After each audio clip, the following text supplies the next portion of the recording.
minutes. Can we just take the headphones off while you're Oh yeah, I forgot they was on my head. You can give them to J-Lo. To who? J-Lo, Justin. Biggest difference between Ohio State first time and now for what you've seen on film? Their energy has changed. You can just tell they're playing with a little bit more chip on their shoulder right now. They're very talented defense that you want to, like for us, we want to play them again. They're NFL defense. Everybody on that D-line, linebacker, core, in that secondary, they're going to the NFL. So we're looking forward to playing them. Looking forward to seeing them again because it's going to be a matchup that I don't think anybody's ever seen before. What's the biggest difference with your team from that first meeting, do you think, until now? The growth, the willingness to get better, knowing the mistakes that we've had, we knew exact plays that we messed up on, and now we know how to fix them. So we're going out here to execute them again on Wednesday. So yeah.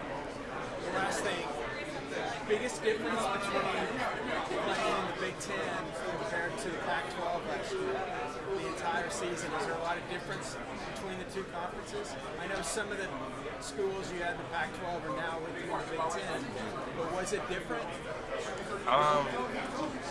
The Big Ten is your traditional, oh, this guy's huge type of thing. Pac-12, you're going to see the most speed that you can ever get. So speed going into the Big Ten, I feel like that's what helps. That helps you guys? That helps a lot. I mean, I feel like Oregon over the years, forever, has been nothing but speed.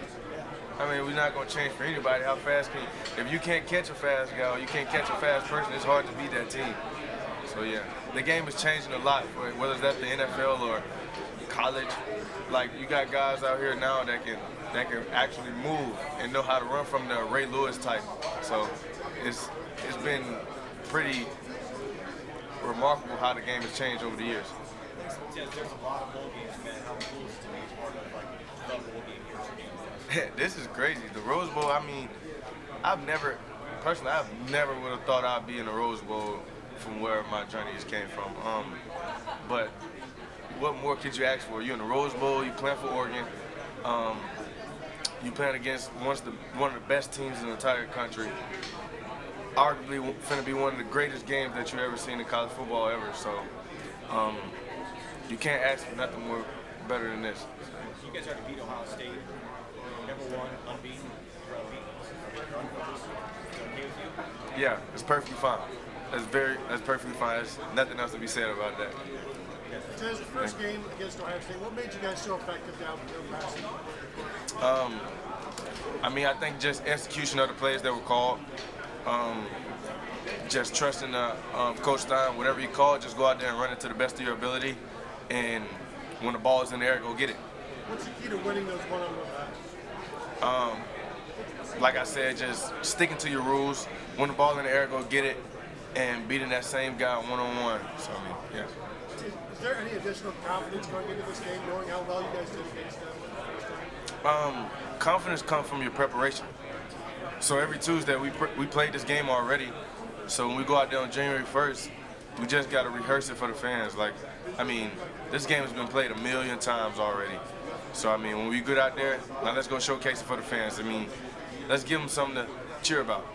Tez, you guys have talked a lot about culture and connection this season. Like, every week it seems like it's strengthening for you guys.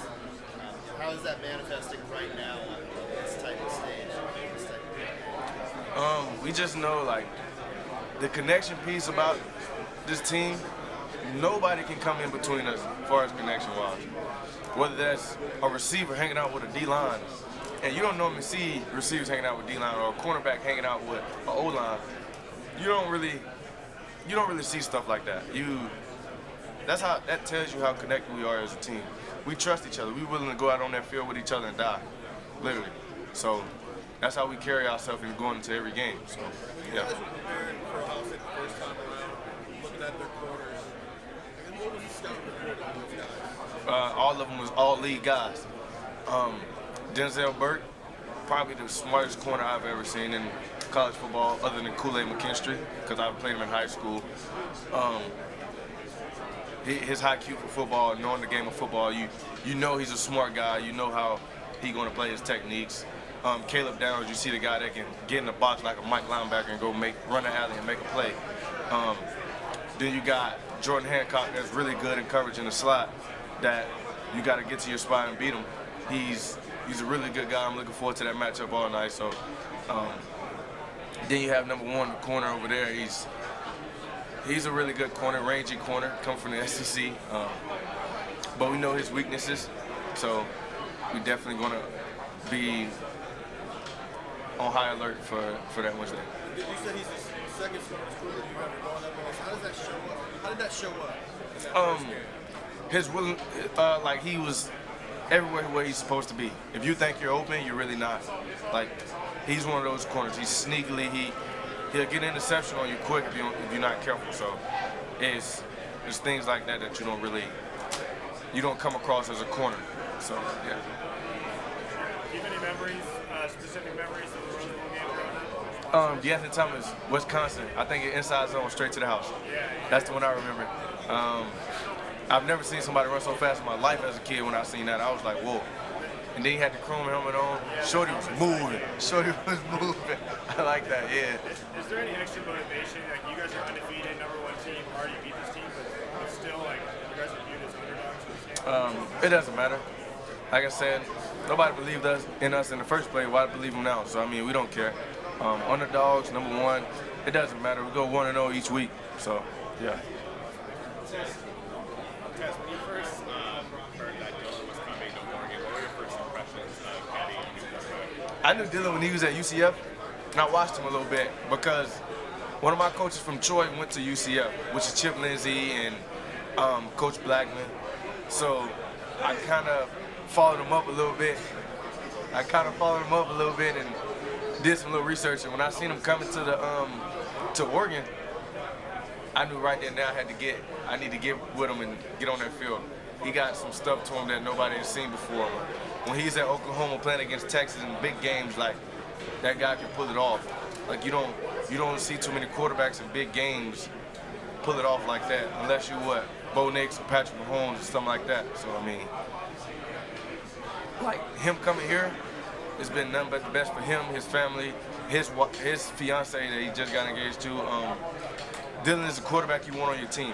His willingness to get better and be the best. He's the best quarterback in the entire nation. Like, I don't know if anybody else agree, but this team knows. Like, he's the best quarterback that's in this playoffs. Period.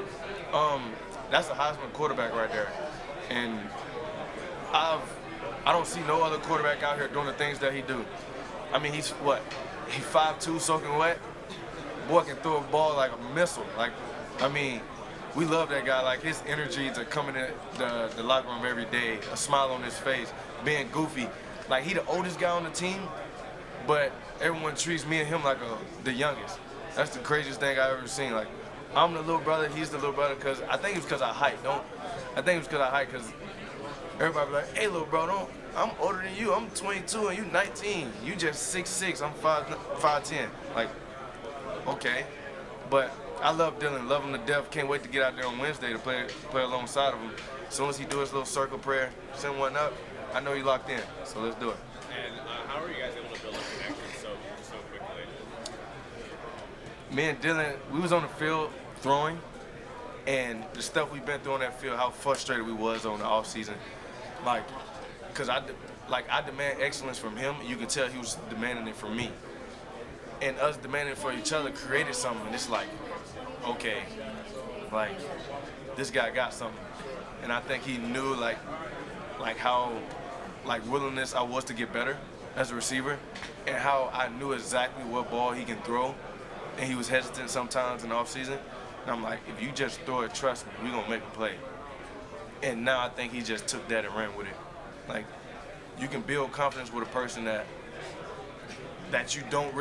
other people that don't think that he can get it done. And when you build that confidence with a person, it's everything from him. Like, be a sponge with that guy. Be connected as much as you can with Dylan. So, I mean, that's how I wanted to take it. And he was left-handed too, so I wanted to be able to catch a ball at least. Yeah, that's pretty much it. Hey, who's like the next, a guy that we don't get to see, like a young dude behind the scenes? When you're long gone, when with Trayshawn long gone, with whoever's on, who's the next guy that we're going to be talking about? Who's going to be the next dudes? Justice Lowe. Yeah. J-Mac. Everybody says J-Mac. J-Mac.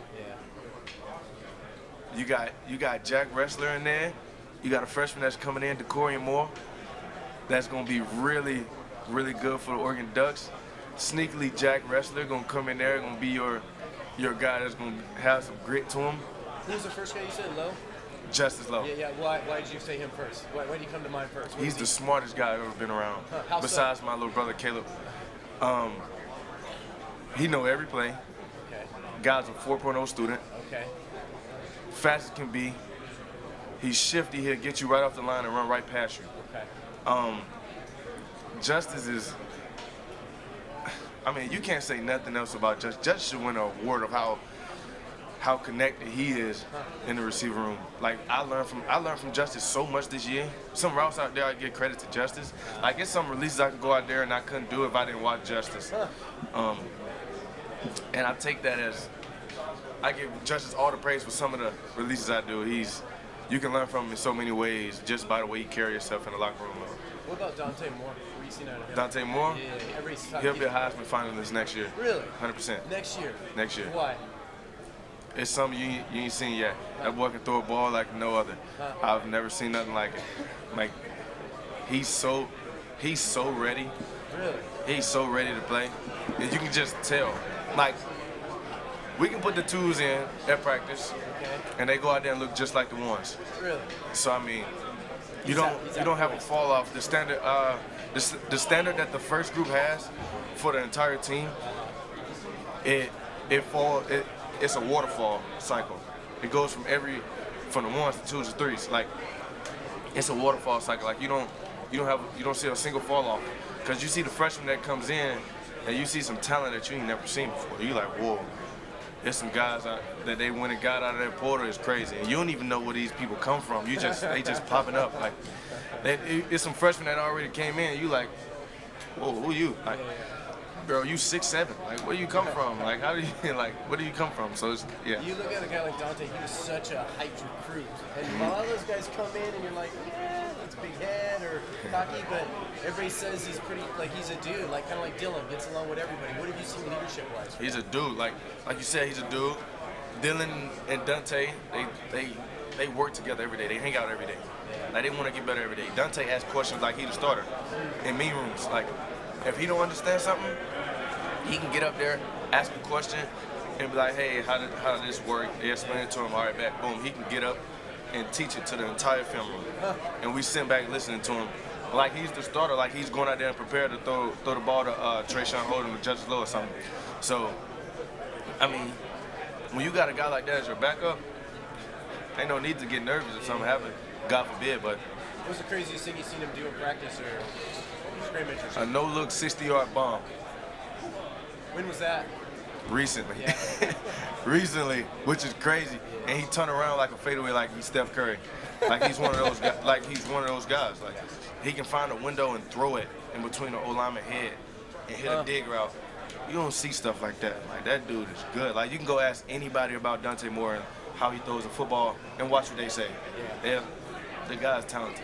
Appreciate you guys. Thank you. Tez, how would you describe the way Coach Stein identifies matchups and puts you and the receivers in positions to make plays?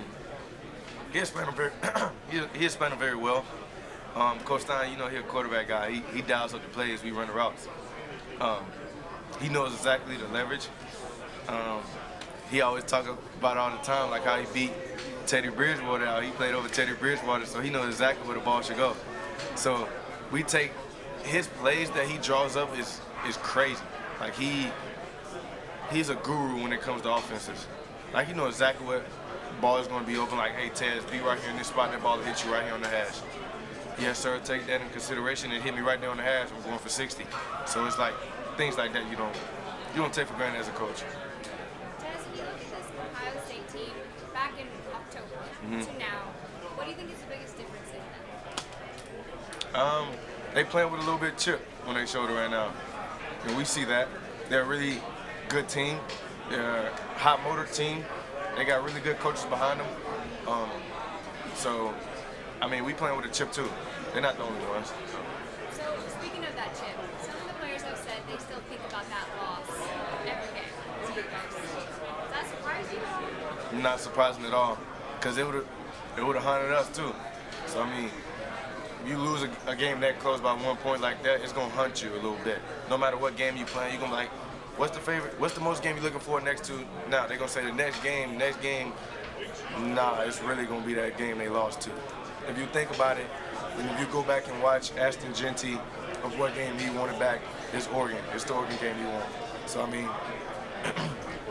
it's games like that you don't want to like miss on like that. So yeah. Does it feel a little bit like fate that you guys get to rematch each other at the Rose Bowl? No, we knew it was coming the whole time. We knew exactly who we was gonna match up against. As soon as they said Tennessee, Ohio State, we prepared for Ohio State. So we knew exactly. We prepared for both, but we knew it was gonna be Ohio State. I think I watched the first quarter of the game, turned it off. I knew exactly who was gonna win. You talked a little bit about the chrome helmets of Rose Bowl's past. How cool is it to see, and I know you were a part of the decision making for these uniforms today, or for Wednesday.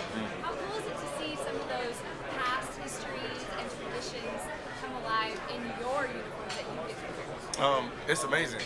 It's an honor. I don't take it for granted. I never thought I was gonna be picking a jersey for like the Rose Bowl like this ever. But like I said, I don't take it for granted. It's something I dream of wearing the jerseys, but having to pick the jersey, it's unbelievable. I can't ask for anything more. Oregon is truly like they done this everything. Like I can't really explain anything. Like the love they show me, the fan base they show me is, I can't ask for anything more. Like I'm gonna miss it, and it's gonna be something I never ever experience again. From the uniforms, the cleats, the everything. I don't think no NFL team got more stuff than us. And honestly, I've never been so confused with picking a jersey ever in my life. And normally it should be easy, but we feel like, no disrespect to women, but we feel like women going in the closet to pick clothes out and trying to get ready for a game. Because you got so many combinations like warp speed, throwback, eggshells, nightmare. Goodness, you don't know what to choose from. And then you come out, all right, let's wear this, but we're gonna hit them with the Kobe cleats. So, stuff like that. So are you happy with the way it came together?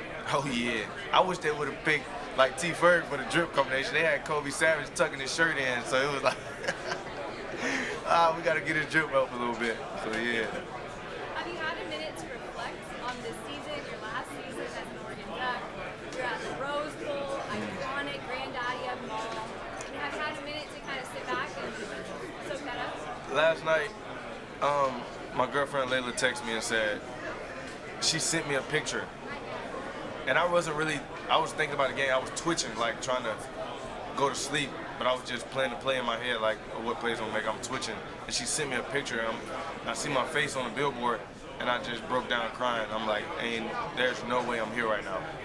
And then I literally got the Rose Bowl jacket on. I'm like, bro, I'm in the Rose Bowl. Like, we used to talk about it in the living room floor with my little brother Caleb. And I'm like, wow, that's the Rose Bowl? Like, yeah. And then different teams playing in it. And now that I'm playing in it, I was on the phone with Bo too, and he was like, I'm so jealous. Like, he say he's jealous all the time. He'll be the first one to tell you. Because all you want to do is play in the college football playoffs. But now that I'm in the Rose Bowl, just showcasing it, everyone's happy for me. I'm happy for myself, but we know we got more to go. But I'll definitely reflect on it and don't want it to end no time soon. So. When you say Bo is jealous, what do you say back to him? I'll be like, well, you can go win a Super Bowl. That's better.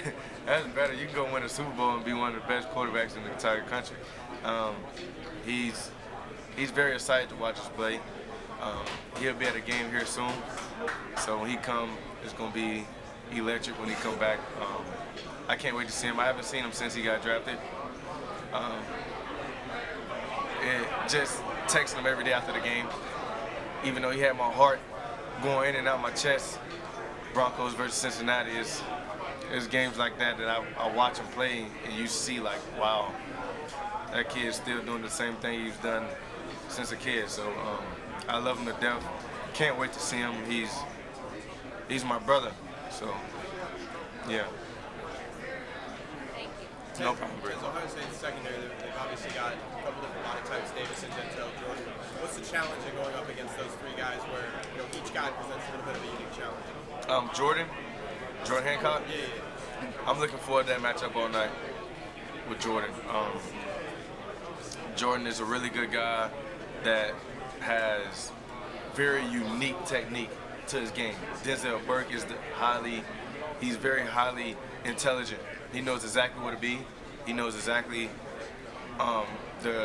his play call. He understands the play before the play. Like, he's a really good guy. Caleb Downs that can run the alley. He can play in a Mike backer look. You don't see too many safeties that can come down and hit like a linebacker. Like, you don't get that as much. But then you got Ramsey on the back end that obviously has some type of physicalness to him.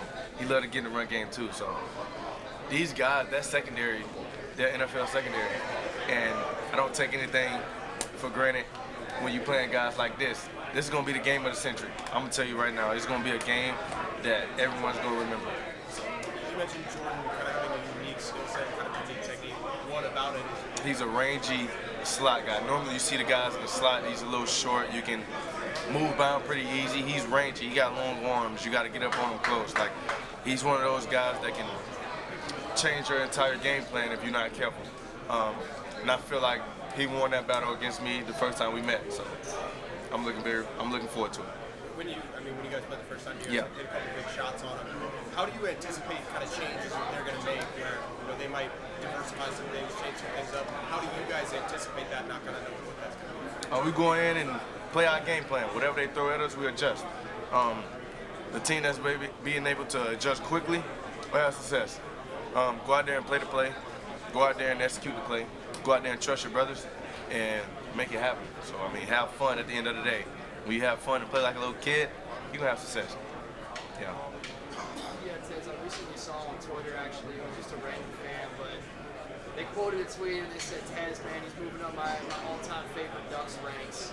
As a guy that's, expressed being sort of a fan in the past growing up, just how much does that mean to you to hear that as, sort of a fan favorite now? It means a lot. I knew when I committed to Oregon, I wanted to be the best thing that ever came through Oregon, receiver-wise. I wanted to be one of those guys as a receiver that everyone still talks about, 30, 40, 50 years from now. I want to be one of those guys. I want to be one of those, like, have you ever seen Tez Johnson play? Like, when I have grandkids like that, Granddad, have you ever played football? And just show them highlights. Like, I want to be one of those. Like, I'm very grateful for the opportunity I've got. Love the fans. The fans of Austin is crazy. I can't wait to see them in the Rose Bowl. I know they're going to show out. It's part of it.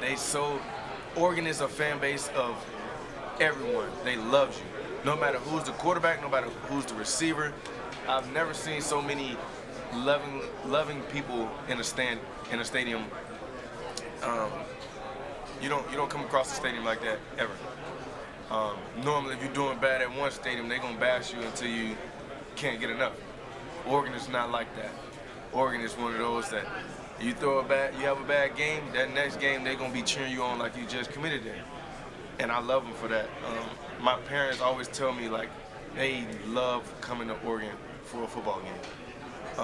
The way they took Bo in with open arms and treating them like family, you can't get no better than that. And I'm pretty sure everyone will tell you that. So. You referred a few times to right here today, respecting this game, coming from Alabama. How do you describe your entire journey? I always say, like, my journey in the past, I've learned so much from it, and I don't take it for granted.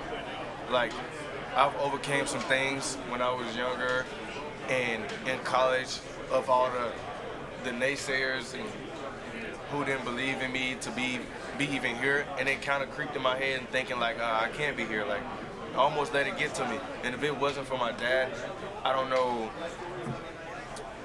honestly, what I'll be doing or what I'll be. So now that I'm here and I actually believe, my dad kept me believing, and my faith in God is so strong that I've believed the whole time. My dream has never been killed just because of I'm an Oregon Duck. I was an Oregon Duck ever since I came out the womb. Like, I'm one of those guys. I'm from Alabama, but I love Oregon. From one coast to the next, one corner to the next. Like, that's who I am. I've turned thousands of people to Oregon fans from where I'm from. So my journey, I love. I don't change it for the world. I live and learn, and every day I know that when I walk outside and I wear an O on my chest, I'm representing not just Oregon, but an entire organization. When I'm carrying that football, I got the program in my hands, and I want to make it look the best that it's ever been. So, and not just for the fan base, for Phil Knight, for Coach Landry, like for people that pour so much into this organization. I don't take that for granted, and I'm part of it. I'm just happy to be here, and I'm blessed. I always come back to an Oregon game, no matter what. You always see me there, like, for real. Thank you. How you doing, man? How you doing? Tez, just talking about how much work meant to be a Duck. What's the mean to be on this team? It means a lot. Like I said, I didn't dream about this, the Rose Bowl. I dream about playing at Oregon, being the best ever to come through Oregon as a receiver. I dream about those things, but like I said, it means a lot.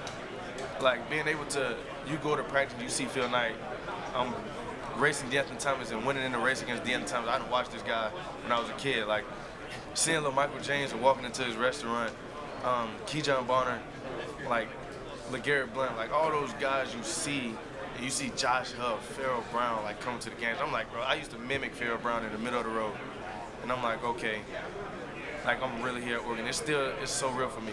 And I never had a dull moment here at Oregon. They welcome me in with open arms. I don't take it for granted. I love them to death. Like I said, I always come back to a game and just show my face. Like Oregon is the place I want to be at. Like with them in spirit or heart. Like I love Oregon. Tez, connection, obviously something you guys talk about a lot. So how would you describe your connection with Dylan in about a calendar year's worth of time now? In the offseason, we had something between us that I think nobody's seen is behind the scenes. And I knew right then that I said, yeah, we're going to be really good. We're going to be really, really good. And that's just me knowing exactly what type of quarterback it was bringing in and knowing that if I can get under his wing and be that guy to be like, hey, I got you. If something goes bad, I'm like, just knowing if something go bad, and if something go bad, I know I got his back, and I tell him that every time. Like if I drop a pass out there, he comes right back to me the next play. So he's one of those guys who's like, hey, I'm not gonna stop throwing you the ball because you dropped the pass. Go out there and run the next route like you finna get it. How much do you guys still have left for you? Should we not see it? We got so much. It's just like jerseys. Like it doesn't stop. So I mean, we got a lot left in the tank. You can go out there and put anybody in that game, you're gonna get a different guy. Not just me. That's from a freshman. That's from anybody. So, like I said, it's just like jerseys, cleats, gloves, anything. We got more to come. Thank you. Did Oregon redefine the Big Ten, or was it just Oregon football winning the league this year? We did, for sure. Nobody's seen it before. I don't think anybody stepped out there and was like, okay, we can match these guys, but when they step out there, they like, oh. So, yeah. Was there any mention before the season or getting ready, hey, this is Big Ten football now, we gotta... We think we the keystone species. Well, we know to be the keystone species. So, we the top of the food chain, and that's what we think every week, so yeah. What have you seen from Bo Nix now in the NFL, kind of surprising people, kind of dominating out there? What have you seen from him? He's the best quarterback back in the nation. What more can I say? He's the smartest guy out there every Saturday, every Sunday, and no matter what, he's going to get the job done. So when you got a quarterback like Bo on your team, you're going to be very successful. It's going to take him, what, a year? Get it going. And he's going to find exactly what he needs. And we'll see in a few weeks what happens. So, yeah. Are you good? Thank you. Thank you. Thank you. Thank you.